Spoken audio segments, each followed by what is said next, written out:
오늘 말씀 들어가기 전에 먼저 안내 말씀 좀 하겠습니다. 우리 학생들하고 청년들은 이렇게 손을 들어 이렇게 한번 좀 따라해 보세요. 이렇게 그대로 좀 따라해 보십시오. 이렇게 자, 내리십시오. 특별히 우리 청년들이나 학생들 가운데 예배 참여하면서 이제 설교 시작하면 뭐 앉았다 일어났다 하는 것도 없고 기도했다가 뭐 일어섰다 하는 것도 없어서 이제부터는 인터넷 세계로 인터넷의 문을 열고 스마트폰을 하면서 말이죠. 이렇게 보는 그 청년들 혹은 학생들이 있어요. 근데 이 손이 이 예배 가운데 손을 들어 하나님을 찬양하고 경배하는 거룩한 손이 되기를 원합니다. 그게 필요해요. 하나님께서 다 보고 계십니다. 여러분들의 인생이 복을 받으려면 하나님 앞에 예배의 자세를 잘 갖추세요. 그게 중요합니다. 자, 오늘 말씀 같이 나누겠는데요. 마태복음 13장을 우리가 계속 읽어가고 있습니다. 13장, 마태복음 13장은 천국 비유에 대한 말씀들을 해주고 있습니다. 우리가 지난번에 살펴보았을 때는 말씀의 씨앗이 길가, 돌밭, 가시밭, 좋은 밭에 뿌려졌다라고 하는 그 말씀을 가지고 살펴보았습니다. 오늘 우리가 볼 말씀은 좋은 씨를 제 밭에 뿌린 사람에 대한 그가 경험하는 그러한 하나의 이야기들을 통해서 천국이 어떠한 상태로 우리 가운데 존재하고 있는가를 설명해 주고 있습니다. 어떤 사람이 좋은 씨를 밭에 뿌렸습니다. 그런데 밤사이에 원수가 와서 곡식 가운데 가라지를 뿌린 것입니다. 시간이 지나서 보니까 곡식이 싹이 나는데 또 무엇도 보이는 것이에요? 가라지도 보이는 거예요. 가라지. 그래서 그 종들이 집 주인에게 찾아와서 묻습니다. 밭에 좋은 씨를 뿌렸는데 어떻게 가라지가 생겼습니까? 라고 묻죠. 그러면서 이거를 그냥 당장이라도 뽑아버릴까요? 라고 이야기합니다. 그럴 때 이 주인이 그냥 내버려 둬라. 만약에 가라지를 뽑다가 혹 잘못하여 뭘 뽑을 수 있어요? 알곡을 뽑을 수 있기 때문에 알곡을 보호하기 위해서라도 추수 때까지 내버려 두자, 기다리자, 이렇게 이야기를 하는 것입니다. 여러분, 오늘 이 비유의 말씀을 우리가 조금 더 이해하기 쉬우려면 예수님께서 제자들에게 설명해 주신 이 비유의 설명을 한번 읽어볼 필요가 있습니다. 마태복음 13장 36절에서 43절에 있는 말씀인데요. 이에 예수께서 무리를 떠나 집에 들어가시니 제자들이 나와 이르되 밭의 가라지 비유를 우리에게 설명하여 주소서. 대답하여 이르시되 좋은 씨를 뿌리는 이는 뭡니까? 인자요. 밭은 세상이요. 좋은 씨는 천국의 아들들이요. 가라지는 악한 자의 아들들이요. 가라지를 뿌린 원수는 마귀요. 추수 때는 세상 끝이요. 추수꾼은 천사들이다. 이렇게 이야기합니다. 그러면서 그런즉 가라지를 가두어 불에 사르는 것 같이 세상 끝에도 그러하리라. 인자가 그 천사들을 보내리니 그들이 그 나라에서 모든 넘어지게 하는 것과 또 불법을 행하는 자들을 거두어내어 풀무불에 던져 넣으리니 거기서 울며 이를 갈게 되리라. 그때 의인들은 자기 아버지의 나라에서 해와 같이 빛나리라. 귀 있는 자는 들으라. 그렇게 얘기합니다. 여러분, 여기에 보면 오늘 말씀에서 이야기하고 있는 것처럼 좋은 씨를 뿌리는 이는 인자이고 밭은 세상이고 좋은 씨는 천국의 아들들이다. 그런데 이 세상에 그러한 좋은 것들만 있으면 좋겠는데 그게 아니라 가라지가 있다. 가라지는 악한 자의 아들들이다. 천국의 아들들과 대비되고 있는 것을 볼 수 있습니다. 그 원수는 마귀였습니다. 그리고 그 모든 가라지와 알곡이 함께 자라다가 추수 때를 맞이하게 되는데 이 추수 때는 세상 끝이라고 하는 것입니다. 여러분, 오늘 우리가 이 말씀을 대하면서 한 가지 씨 뿌리는 자의 비유와 이 비유에 약간의 차이가 있습니다. 그 차이가 무엇이냐면, 씨 뿌리는 자의 비유에서 이 씨를 어디에다 뿌립니까? 밭에다 뿌렸는데 그 밭은 무엇을 상징했습니까? 우리의 마음을 상징했습니다. 마음. 그러니까 한 개인의 마음에서 일어나는 문제들을, 그 현상들을 다루어 주었습니다. 그런데 오늘은 씨를 뿌렸는데 밭에다 뿌렸다고 합니다. 근데 그 밭은 뭡니까? 세상이라고 합니다. 세상. 그러니까 한 개인의 마음의 영역을 넘어서서 이제는 어떤 부분을 다루고 있습니까? 세상의 영역을 다루어 주고 있습니다. 그런데 여러분 보십시오. 좋은 씨를 뿌렸는데 무엇이 있다고요? 가라지가 같이 병존하고 있다. 이렇게 얘기하고 있는 것입니다. 가라지가 병존하고 있다. 여러분, 여기 보면 이러한 그 문제가 생겨났을 때 종들이 이야기하죠. 27절에 보니까 집 주인의 종들이 와서 말하되, 주여, 밭에 좋은 씨를 뿌리지 아니하였나이까? 그런데 가라지가 어디서 생겼나이까? 라고 합니다. 알곡과 가라지가 함께 하고 있는 것이 지금 현실입니다. 여러분, 알곡하고 가라지를 구분해내기가 쉽습니까? 한번 사진 한번 볼까요?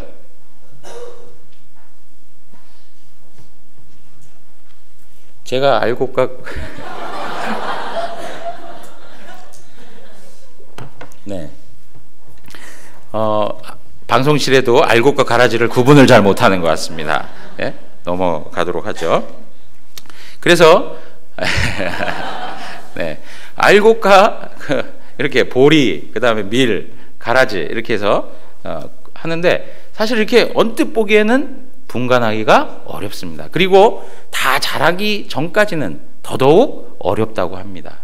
그러니까 이 부분에서 추수 때까지 기다리자라고 하시는 이 주인의 뜻이 있는 것이죠. 보다 더 분명해질 때까지 기다리고 있는 것이죠. 여러분, 이렇게 이 세상, 이 밭에는 알곡이 있는가 하면 가라지가 있다는 것입니다. 여러분, 그런데 우리가 하나 생각해야 될 것이 있습니다. 이 땅에 존재하는 교회들도 사실은 세상의 범주 안에 있기 때문에, 천상의 교회가 아니기 때문에, 이 지상에 있는 교회이기 때문에 이곳에도 알곡과 가라지가 있습니다. 세상에도 믿는 자와 믿지 않는 알곡과 가라지가 있는 것입니다.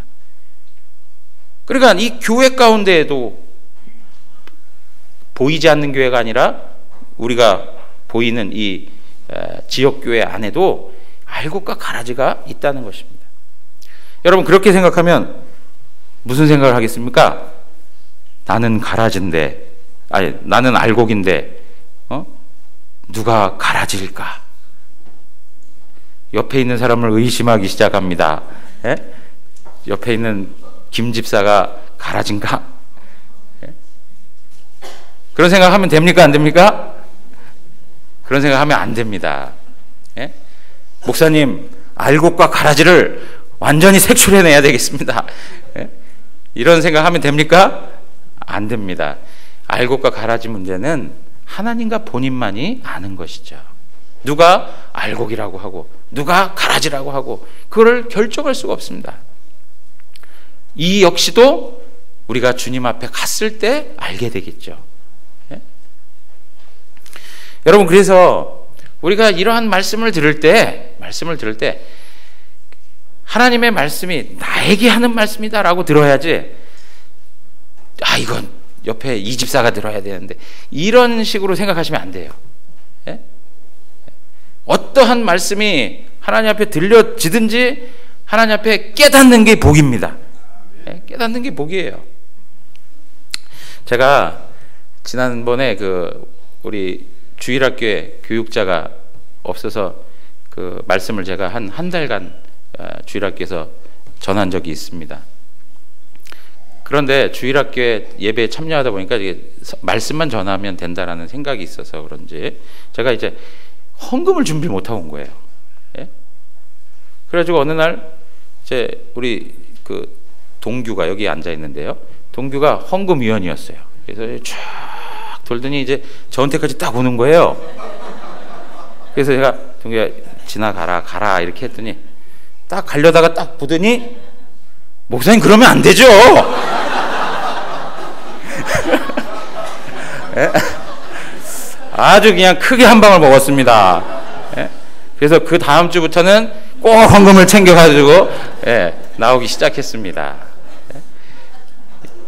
여러분 제가 그거 우리 동규한테 그 한마디를 듣고 나서요 얼마나 많이 생각했는지 몰라요. 야 이거 내가 이 예배 하나하나에 대해서 정말 마음을 쏟고 있어야 되는데 그러지 못했구나. 예? 예. 정말 그 마음 참 중요한 건데 그러지 못했구나. 예. 반대로 이 저놈이 어디서 그런 말을 해? 막 이런 얘기 생각하면 되겠습니까? 그죠? 예. 하나님께서 어린 아이의 입을 열어서라도 우리에게 말씀하실 때가 있어요. 예.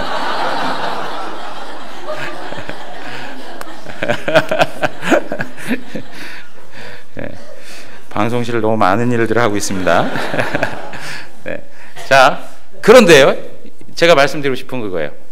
들려주신 하나님 말씀이 임하면, 이건 누가 들어야지. 이건 가라지가 이 사람인데, 뭐 이런 생각하지 말고, 내가 하나님 앞에 죄인입니다. 나에게 말씀하여 주시옵소서. 나를 향한 하나님의 생명의 말씀입니다. 네? 그러한 마음으로 하나님 말씀을 받는 은혜가 있기를 원합니다. 여러분 여기 보십시오. 오늘 말씀 계속 살펴보면 여러분 보세요. 천국에 대해서 비유하시면서 천국이 이렇다라고 얘기하면 우리 안에 이런 질문이 있을 수 있지 않습니까? 아니 천국에 죄가 있어? 천국에 어떻게 악한 일들이 있을 수 있을까라고 하는 생각할 수 있지 않겠습니까? 천국이라면 죄가 있어야 됩니까? 없어야 됩니까? 천국이라면 죄는 없어야 되는 겁니다. 천국이라면 죄는 없어야 돼요. 천국이라면 악으로 인한 아픔과 고통은 없어야 되는 거예요. 그런데 오늘 말씀해 보니까 알곡과 가라지가 공존하고 있다는 거예요. 같이 함께하고 있다는 거예요. 예. 함께 다른 성질의 것이 존재하고 있다는 것 자체가 부딪힘이죠. 갈등이 있죠. 그 가운데 고통이 있고 아픔이 생겨날 수 있습니다. 어떻게 하나님 나라라면 이럴 수 있겠느냐 이거죠. 그런데 여러분 잘 생각해 보십시오. 제가 이 말씀을 나누면서 그런 말씀을 드린 적이 있어요. 하나님의 나라는 우리가 하나님의 말씀에 다스림을 받으면 그곳에 하나님의 나라가 임한 것이다 라고 말씀을 드렸어요. 그러나 아직 하나님의 나라는 완전하지 않습니다. 이미 하나님의 나라는 임하였으나 아직 완전한 상태가 아니고 완전을 향하여 가고 있는 상태죠. 이미 우리가 구원을 받았으나 완전한 구원의 상태에 이른 것이 아니고 구원의 상태로 나아가고 있죠. 여러분 이해되시겠습니까? 하나님의 나라는 이미 임하였습니다. 그렇기 때문에 우리 가운데 하나님의 역사가 있고 말씀의 역사가 있고 하나님의 은혜가 우리에게 주어집니다. 그러나 여전히 우리는 이 땅을 딛고 살아가고 있기 때문에 이 땅의 현실에 있어서는 여전히 아직 하나님 나라가 완전하지 않기 때문에 우리들에게는 죄라고 하는 싸움이 있는 것입니다. 그래서 지상의 교회는 전투하는 교회입니다. 지상의 교회는 불완전한 교회입니다. 그것이 언제 완전해집니까? 주님이 이 땅에 오시거나 우리가 주님 앞에 갔을 때 그 풍성한 은혜를, 완전한 은혜를 누리게 될 줄 믿습니다. 여러분 하나님의 나라가 이러한 가운데 그러면 이 땅에서 그 죄, 그 악이라고 하는 것 때문에 우리의 마음이 고통스러운 것입니다. 여러분 마태복음 13장 41절 우리가 읽었던 말씀 가운데 보면 인자가 그 천사들을 보내리니 그들이 그 나라에서 모든 넘어지게 하는 것과 또 불법을 행하는 자들을 거두어 그렇게 얘기해요. 넘어지게 하는 세력이라는 거예요. 불법을 행하게 만드는 세력이라는 거예요. 너하고 나하고 신경 쓰지 않고 그냥 그렇게 병존하면서 살아가면 좋겠다라고 하는데 이 악이 우리를 그냥 내버려 두지를 않아요. 발을 걸어요. 넘어지게 해요. 미끄러지게 해요. 우리로 하여금 고통을 당하게 하고 눈물을 흘리게 하고 탄식을 하게 해요.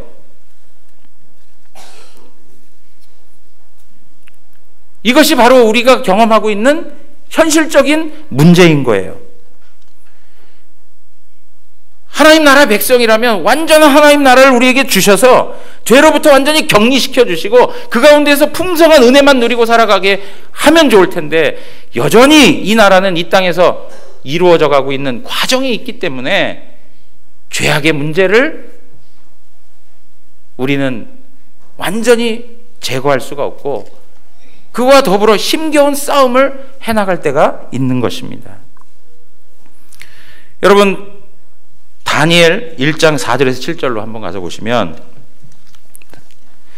곧 흠이 없고 용모가 아름다우며 모든 지혜를 통찰하며 지식에 통달하며 학문에 익숙하여 왕궁에 설만한 소년을 데려오게 하였고 그들에게 갈대아 사람의 학문과 언어를 가르치게 하였고 또 왕이 지정하여 그들에게 왕의 음식과 그가 마시는 포도주에서 날마다 쓸 것을 주어 3년을 기르게 하였으니 그 후에 그들은 왕 앞에 서게 될 것이더라. 그들 가운데 유다 자손 곧 다니엘과 하나냐와 미사엘과 아사랴가 있었더니 환관장이 그들의 이름을 고쳐 다니엘은 벨드사살이라 하고 하나냐는 사드락이라 하고 미사엘은 메삭이라 하고 아사랴는 아벳느고라 하였더라. 여러분 여기 보십시오. 다니엘이 살아가는 곳이 예루살렘이 아닙니다. 다니엘이 살아가는 곳은 이방 땅이었습니다. 마치 하나님이 없는 것과 같은 그런 현실 가운데 있었습니다. 세상 한복판에 서서 세상의 많은 문화와 요구를 견뎌내야만 하는 그런 현실이었습니다. 그들의 교육을 받았습니다. 그들의 문화를 배워야 했습니다. 심지어는 그들의 이름까지 바꿔야만 했습니다. 이것이 바로 오늘 이 세상을 살아가고 있는 성도들이 경험하는 현실인 거예요. 이 세상과 더불어 살아가는 이 과정 속에서 우리가 경험하고 있는 아픔이 얼마나 큽니까? 많은 분들이 그런 이야기를 할 때 있어요. 목사님, 우리가 살아가는 게 얼마나 치열하고 살벌한지 아십니까? 왜 그럴까요? 그것이 바로 악의 문제 때문에 그런 거예요. 마태복음 5장 11절에 가면 나로 말미암아 너희를 욕하고 박해하고 거짓으로 너희를 거슬러 모든 악한 말을 하는 그들이 있다라고 말씀하고 있습니다. 요한복음 16장 33절 다 같이 한번 읽겠습니다. 이것을 너희에게 이르는 것은 너희로 내 안에서 평안을 누리게 하려 함이라. 세상에서는 너희가 환난을 당하나 담대하라. 내가 세상을 이기었노라. 여러분 세상에서는 어떻다고요? 너희가 환난을 당한다는 거예요. 예수 믿어서 모든 것으로부터 다 보호받고 예수 믿어서 모든 것으로부터 다 복을 누리는 그러한 처지에 있다라고 성경은 가르치지 않습니다. 오히려 예수님께서는 그 제자들에게 너희가 환난을 당할 것이다 라고 말하였습니다. 너희가 나 때문에 예수 믿는 그것 때문에 예수 이름 붙들고 사는 그것 때문에 환난 당하게 될 것이다. 박해받게 될 것이다. 세상 만만치 않을 것이다. 이렇게 말씀하고 있는 거예요. 여러분 세상에서 우리에게 다가오는 것이 무엇입니까? 육체의 정욕과 안목의 정욕과 이생의 자랑이라고 했습니다. 이것은 하나님께로부터 온 것이 아니라 세상에서 온 것이라고 성경은 말씀하고 있습니다. 세상에서 온 것들은 전부 그런 것들이에요. 그런 유혹들로 우리의 마음을 장악하려고 합니다. 육체의 정욕으로 안목의 정욕으로 이생의 자랑거리로 우리의 마음을 빼앗아가려고 합니다. 우리를 넘어지게 합니다. 우리로 하여금 시험 들게 합니다.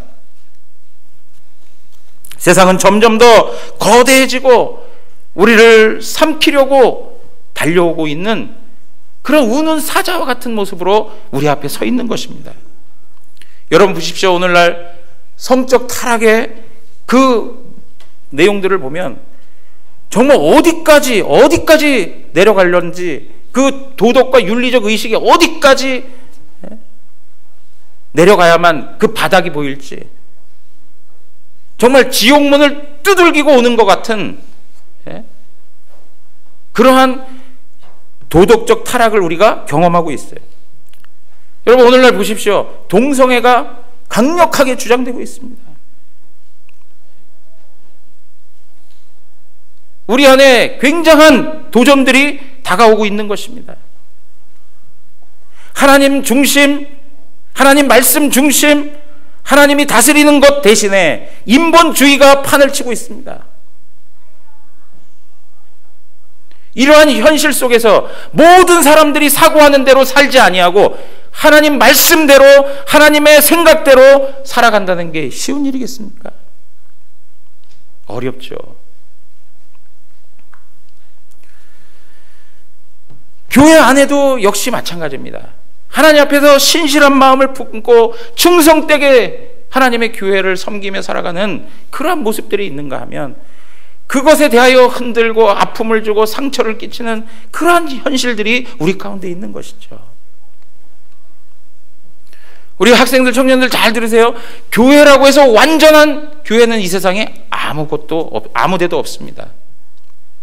교회에 문제가 있습니다. 악의 영향력이 강력하게 일어납니다. 어떤 권사님께서 말씀하신 내용인데 우리 구역 인도자 하면서요. 사단이 더 강력하게 역사하는 곳이 교회이다. 그죠? 사단이 더 강력하게 역사하는 곳이 교회이다. 왜? 사단은 하나님의 교회를 무너뜨리는 데 목적이 있습니다. 하나님의 교회를 세우는 데 있어서 방해꾼입니다. 그렇기 때문에 하나님의 교회에 가라지의 역사, 악한 이들의 역사가 더 많이 나타날 수 있는 것입니다. 여러분, 미국 장로 교단 중에 동성애 목사를 인정하는 그러한 교단이 있어요. 그리고 근래에 결혼에 대한 정의를 수정했어요. 예전에는 어떻게 되어 있었냐면 결혼, 그러면 남녀 사이에서의 결합 이렇게 이야기했어요. 그런데 지금 어떻게 헌법에서 결혼이라고 하는 정의를 내렸냐면 두 사람 사이의 결합이라 이렇게 표현했어요. 그 교단이 PCUSA라는 교단이에요. 미국 장로교회. 미국 장로교회. 우리 한국적으로 따지면, 한국 교단으로 따지면 같이 맥을 닫고 있는 곳이 기장이라든가 혹은 통합 측 그런 색깔이 있어요. 전부 다라고 얘기할 수 없습니다. 우리 한국 목사님들은 보수적이에요. 그래서 그 교단에 있어도, 그리고 아무리 통합 측의 목사였다 하더라도 그런 의식을 갖고 그거에 대항하고 있어요. 그래서 이번에도 보니까 서부 지역, 미국 서부 지역에 선한 목자 교회라고 하는 곳이 있어요. 고태영 목사님. 그리고 동부 지역에 뉴저지, 제가 목회했던 곳이 뉴저지인데 거기 필그림 교회라고 있어요. 양춘길 목사님. 그 교회들이 이 교단의 이 방식에 대해서 거부하고 교단 탈퇴를 했어요. 그런데 PCUSA 교단은 재산권이 다 교단에 있어요. 모든 재산권이 다 교단에 있습니다. 그래서 만약에 교단을 탈퇴한다 그러면 어떻게 해야 돼요? 그 모든 재산권을 다 포기하고 나가야 돼요. 근데 지금 그 두 교회가, 물론 그 전에 다른 교회들도 다 있습니다. 이렇게 해서 탈퇴한 교회들이 꽤 있습니다. 그런데 굉장히 규모 있는 교회들이기 때문에 더 주목을 받고 있는 거예요. 80억 이상 되는 그런 교회 건물들을 다 포기하고 그냥 나왔습니다. 여러분, 예수 믿는 것, 진리의 말씀을 보수하기 위하여 그러한 결단들을 내리며 본인들이 이민 생활하면서 정말 피눈물 흘리면서 벌어들였던 것, 그것을 하나님 앞에 감사함으로 드려서 세웠던 그 모든 건물들 다 내려놓고 나오는 거예요. 이 쉬운 일일까요? 결코 쉬운 일이 아닐 것입니다. 여러분, 오늘 우리가 이 땅을 살아가면서 이런 사단의 역사들 가운데 우리가 많은 부분 고통스러운 현실을 견뎌내고 있는 것입니다. 여러분, 시편 73편 1절부터 3절에 가서 보시면, 하나님이 참으로 이스라엘 중 마음이 정결한 자에게 선을 행하시나 나는 거의 넘어질 뻔하였고 나의 걸음이 미끄러질 뻔하였으니 이는 내가 악인의 형통함을 보고 오만한 자를 질투하였다. 그렇게 얘기하고 있습니다.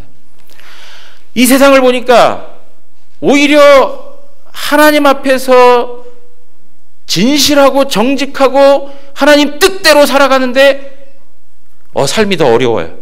근데 반대로 악인의 삶, 하나님의 말씀을 저버린 삶, 하나님을 마음에 두지 않고 살아가는 그 사람들의 삶의 모습에는 형통함이 있어요.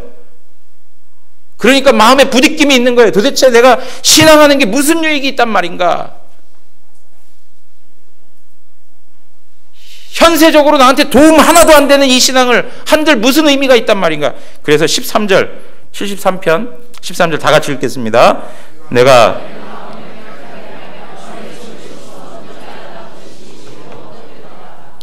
하나님 앞에 정직하고 깨끗하고 손을 씻어 무죄하다 하며 살았던 그 모든 것들이 헛되다 이거예요. 헛되다. 여러분, 이런 고민이 우리 안에 생기지 않습니까? 그리스도인이 이 세상과의 관계에 많은 불편함을 가지고 살아갈 수밖에 없습니다. 우리의 삶에 눈물이 마를 날이 없습니다. 건강과 물질의 문제로, 사업의 문제, 또 자식의 그런 여러 가지 문제로 끊임없는 염려와 걱정이 우리의 마음을 사로잡고 있습니다. 우리의 마음에 불안함이 찾아옵니다. 두려움이 엄습해 옵니다. 그러면 당장이라도 하나님이 이 가라지들을 다 뽑아내시면 좋을 텐데 그렇게 하지 않으시고 뭐라고 하세요? 28절에서 30절에 보니까 주인이 이르되 원수가 이렇게 하였구나. 종들이 말하되 그러면 우리가 가서 이것을 뽑기를 원하시나이까? 주인이 이르되 가만두라. 가라지를 뽑다가 곡식까지 뽑을까 염려하노라. 그러면서 둘 다 추수 때까지 함께 자라게 두라. 그렇게 얘기합니다. 함께 자라게 두라. 여러분, 우리가 이러한 고난과 이 신음과 탄식함에 있으면서 한 가지 생각해야 될 게 무엇이냐면, 내가 고통당하는 현실을 경험하지만 하나님께서는 그 순간에도 하나님이 예비한 알곡들을 구원하시고 세우시고 계시다는 거예요. 우리 마음 같아서는 하나님 좀 제발 이 세상 이제 심판하시고 끝내주십시오. 이 세상에 무슨 낙이 있겠습니까? 하나님의 공의를 나타내 보여주십시오 하는 심정이 왜 없겠어요? 그런데 하나님 그렇게 아니하시고 그대로 이 세월을 유보하신단 말이죠. 왜 그럴까요? 그 믿음의 성도들, 하나님의 자녀들이 이 세상의 관계 속에서 고통하고 아파하고 신음하는 모습을 보면서 하나님이 기뻐하실까요? 그렇지 않겠죠. 그럼에도 불구하고 그러한 환경 속에 내버려 두시는 이유는 하나님께서 아직도 구원시켜야 할 영혼들이 있는 것입니다. 내가 아픔을 당하여 눈물을 흘리는 그 순간에도 어느 한 곳에서는 하나님의 구원의 역사가 일어나고 있는 것입니다. 그걸 바라볼 줄 아셔야 돼요. 나만 바라보고 생각해야 될 것이 아니라 하나님께서 행하시는 구원의 역사가 지금도 어느 한편에서 이루어지고 있다는 것을 바라보셔야 돼요. 그리고 끝까지 인내해야 되는 것이죠.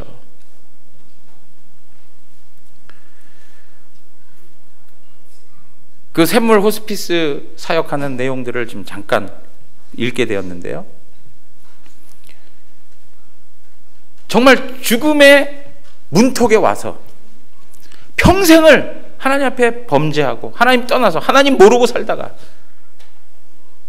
가정생활도 보면 결혼을 했다가 그냥 헤어져서 그 다음에 또 자녀도 또 먼저 가는 아픔을 경험하기도 하고 또 헤어져 가지고 또 자녀들을 그냥 내버려 두고, 그러니까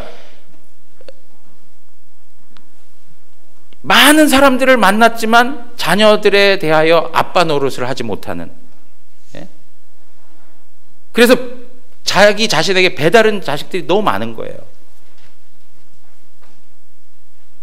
그러니까 자녀들하고도 완전히 단절되어서 살아가는 그러한 인생을 살다가 인생의 마지막 때에 주님이 은혜 주셔서 예수 그리스도를 믿고 고백하면서 하나님의 사랑을 경험하고 하나님 앞에서 회복되는 그런 이야기를 들었어요.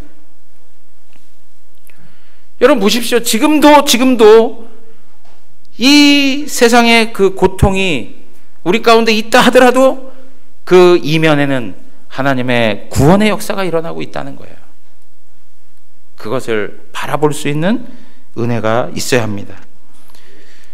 또 한 가지는 뭐냐면 우리가 이 땅을 살아가는 동안 하나님께서 그러면 그냥 너희가 알아서 살아라 이렇게 두시지 않고 우리가 씨 뿌리는 자에 비해서 보았던 것처럼 30배, 60배, 100배의 열매를 거둘 수 있도록 하나님이 우리를 붙들어 주시고 공급해 주신다는 거예요.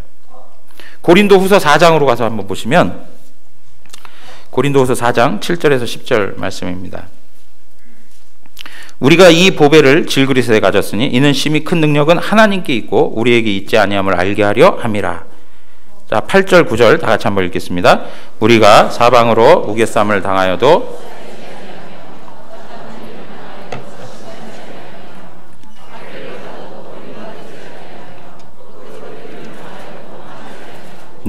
우리가 예수의 죽음을 몸에 짊어짐은 예수의 생명이 또한 우리 몸에 나타나게 하려 함이라. 우리 살아있는 자가 항상 예수를 위하여 죽음에 넘겨짐은 예수의 생명이 또한 우리 죽을 육체에 나타나게 하려 함이라. 여러분 보십시오. 우리는 질그릇과 같은 존재입니다. 우리는 연약합니다. 그래서 우겨쌈을 당하고 답답한 일을 당하고 낙심할 만한 일을 당하고 많은 고난과 박해를 당합니다. 그것 때문에 고통스러운 삶을 살아갈 때도 있습니다. 그런데 오늘 말씀에 뭐라고 합니까? 우겨쌈을 당하여도 쌓이지 아니하고 답답한 일을 당하여도 낙심하지 아니하고 거꾸로 뜨림을 당하여도 망하지 아니하고. 여러분 믿으십니까? 하나님께서 우리를 그렇게 보호하시고 붙들어주고 계시다는 거예요. 점점 더 우리 안에 예수 그리스도의 생명으로 우리를 채워가시는 하나님의 은혜가 있다는 거예요. 우리가 많은 환난을 당하고 어려움을 당하고 고난 중에 있어도 예수 그리스도의 생명의 역사가 우리의 심령을 사로잡고 있어요. 그래서 빌립보서 4장 11절에서 13절을 보면 내가 궁핍함으로 말하는 것이 아니니라. 어떠한 형편에든지 나는 자족하기를 배웠노니 나는 비천에 처할 줄도 알고 풍부에 처할 줄도 알아. 모든 일 곧 배부름과 배고픔과 풍부와 궁핍에도 처할 줄 아는 일체의 비결을 배웠노라. 다 같이 읽겠습니다. 내게 능력 주시는 자 안에서 내가 모든 것을 할 수 있느니라. 아멘. 배고픈 현실에 놓일 때도 있습니다. 예수 믿는다고 다 배부른 현실에 놓인다고 얘기하지 않습니다. 배고파서 정말 눈물을 흘려야 될 그 순간을 경험할 때가 있습니다. 공고함을 경험합니다. 피곤함을 경험합니다. 쓰러져서 일어날 힘조차 없는 그런 현실을 경험합니다. 그런데 그것까지 감당해낼 수 있는 능력이 우리 안에 있다는 거예요. 왜 그렇죠? 우리에게 능력 주시는 자 예수 그리스도가 있기 때문입니다. 예수 그리스도 그분의 십자가, 예수 그리스도 그분의 십자가의 은혜의 사랑, 그것이 우리의 심령을 사로잡고 있기 때문에 우리는 어려운 일을 당해도 고난 가운데 있어도 살아낼 능력이 있는 것입니다. 하나님께서 여러분들 붙들고 있어요. 하나님께서 우리를 그 사랑으로 한순간도 놓지 않고 계세요. 하나님의 영원한 사랑에서 끊을 수 없으리라. 끊을 수 없습니다. 그리고 또 한 가지 우리가 기억해야 될 것이 있습니다. 그냥 그렇게 해서 계속 살아가는 것만이 아니라 이젠 예수님께서 뭘 말씀하십니까? 하나님의 심판이 있다고 이야기합니다. 자, 첫 번째는 내가 고통의 현실을 경험할 때 다른 곳에 구원의 역사가 일어난다라고 말씀을 드렸습니다. 그리고 두 번째는 뭡니까? 우리가 이 땅을 살아갈 때 예수 그리스도께서 우리에게 능력을 주신다고 말씀드렸습니다. 세 번째는 뭡니까? 하나님의 심판이 있다는 것입니다. 오늘 30절에 있는 말씀 보면 둘 다 추수 때까지 함께 자라게 두라. 추수 때에 내가 추수꾼들에게 말하기를 가라지는 먼저 거두어 불사르게 단으로 묶고 곡식은 모아 내 곡간에 넣으리라 하리라. 그렇게 얘기합니다. 그리고 41절에서 43절에 있는 말씀도 보면 그 가라지들, 넘어지게 했던 것들, 불법을 행하는 모든 것들을 걷어서 풀무불에 던져 놓겠다. 그렇게 얘기합니다. 사랑하는 성도 여러분, 하나님의 심판의 때는 반드시 찾아옵니다. 예수 그리스도께서 이 땅에 오시는 걸 통해서 심판이 이루어지기도 하지만 우리 인생의 죽음을 통해서도 하나님께서는 우리에게 심판을 허락하십니다. 우리가 정말 연약한 존재임을 하나님 앞에서 인정하고 사십시오. 하나님의 심판대 앞에 서게 될 그날을 두려워하고 사셔야 됩니다. 여러분, 하나님이 말씀하신 바는 반드시 이루어집니다. 하나님이 심판을 약속하셨다면 그 심판은 반드시 오는 것입니다. 시편 37편에 있는 말씀들을 보면 시편 37편은 악인들에 대한 형통함을 보고 고민하는 시편 저자의 그 고백이 담겨 있는데 그 내용 전체를 다 읽어보셔도 좋겠습니다. 시편 37편 집에 돌아가셔서 1절부터 40절까지 한번 쭉 읽어보십시오. 근데 제가 간단하게 한번 말씀을 읽어보겠습니다. 시편 37편 성경 한번 다 펴보십시오.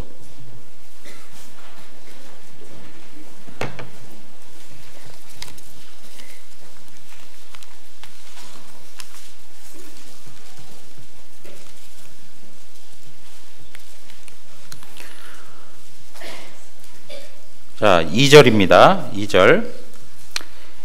그들은 풀과 같이 속히 배임을 당할 것이며 푸른 채소같이 쇠잔할 것입니다. 그들은 누구일까요?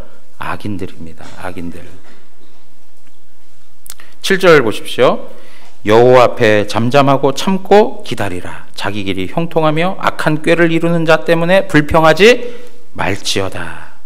분을 그치고 노를 버리며 불평하지 말라. 오히려 악을 만들 뿐이라. 진실로 악을 행하는 자들은 어떻게 됩니까? 끊어질 것이나 여호와를 소망하는 자들은 땅을 차지하리로다.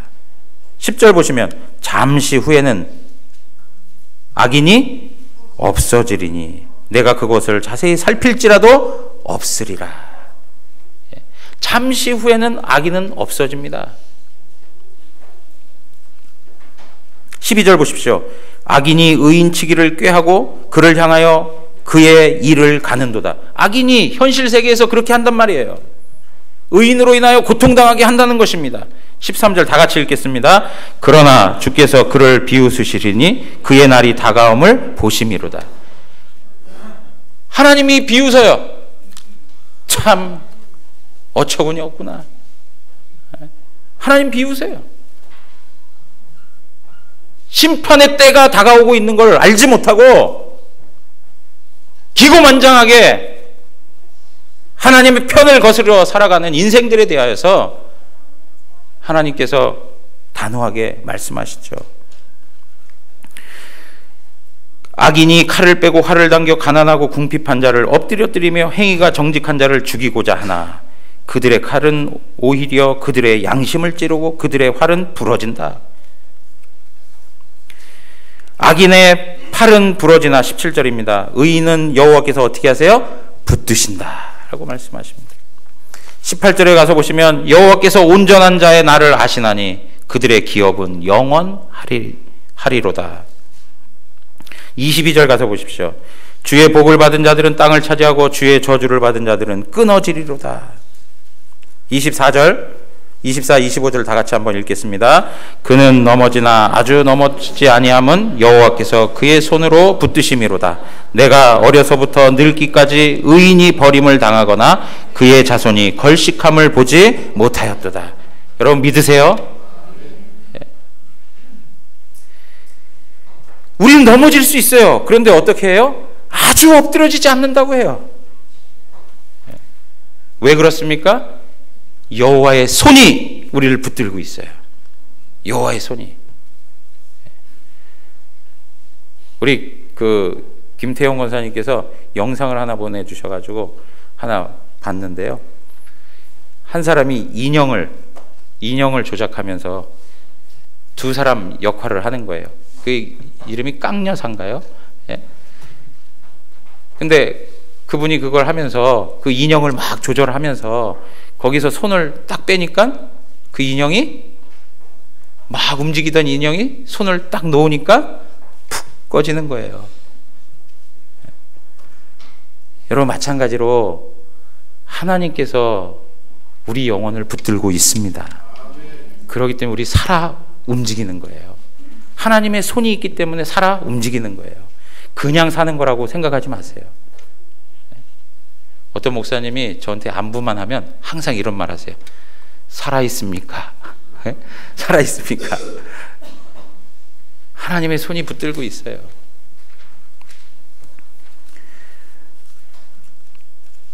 (28절) 가서 보세요. 여호와께서 정의를 사랑하시고 그의 성도를 버리지 아니하심이로다. 그들은 영원히 보호를 받으나 악인의 자손은 끊어지리로다.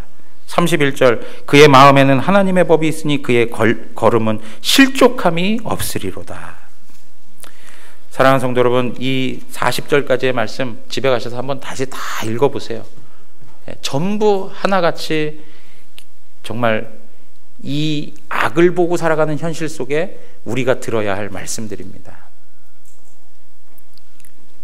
오늘 이 말씀의 내용들이 그냥 떠도는 말씀이 아니라 우리 삶의 현장에 이루어질 말씀입니다. 사랑하는 성도 여러분, 그러므로 우리는 어떻게 살아야 할까요? 죄와 악과 맞대고 살아가는 성도들의 삶은 어떠해야겠느냐 이거죠. 이 세상에 우리의 모든 것들을 다 내려놓고 그들과 동일하게 살아갈 것인가?